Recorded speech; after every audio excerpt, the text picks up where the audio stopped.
ఈవేళ కూర్మ గ్రామం శ్రీకాకుళంలో ఉన్నాం. దీని గురించి మీ అందరికీ తెలిసిందే. ఆధునిక పోకడలకు పోకుండా ఏదైతే మన పూర్వీకులు జీవించేటటువంటి జీవన విధానంలో జీవిస్తూ ఆరోగ్యంతో కూడుకున్న ఆనందమైన జీవితాన్ని అనుభవిస్తున్నారు. ఇది మీ అందరికీ తెలిసిన విషయం. ఇందులో భాగమే మనకు వెనకాల కనిపిస్తున్నటువంటి వేద పాఠశాల.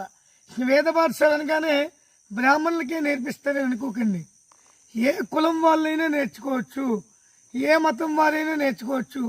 మినిమం 7 సంవత్సరాలు నిండి ఉండి 35 సంవత్సరాల లోపు వాళ్ళు ఎవరైనా నేర్చుకోవచ్చు.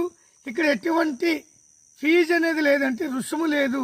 కాబట్టి మీకు ఒకవేళ ఏమైనా ఇవ్వాలనుకుంటే మీరు వస్తు రూపంలో ఇవ్వచ్చు, కానీ ఇక్కడ ఎటువంటి రుసుము అయితే లేదు. కాబట్టి వేదం ఎందుకు నేర్చుకోమంటున్నామంటే దేవాలయాలు కడుతున్నారు, కానీ అక్కడ దీపదూప నైవేద్యాలు ఉండట్లేదు. అట్లాంటప్పుడు ఆ దేవాలయం కట్టేందుకు? కాబట్టి దేవాలయాలు ఖాళీగా ఉంటున్నాయి. కాబట్టి ప్రతి ఒక్కరు వేదం నేర్చుకుంటే దేవాలయాన్ని చూసుకోవడానికి ఉంటుంది. దేవాలయంలో ఎప్పుడైతే దీపం వెలుగుతుందో ఆ గ్రామం బాగుపడుతుంది. కాబట్టి దీన్ని దృష్టిలో పెట్టుకొని ప్రతి ఒక్కరు కూడా వేదం నేర్చుకోవాలని చెప్పి కోరుకుంటూ భారత్ మాతా కీ జై, భారత్ మాతా కీ జై.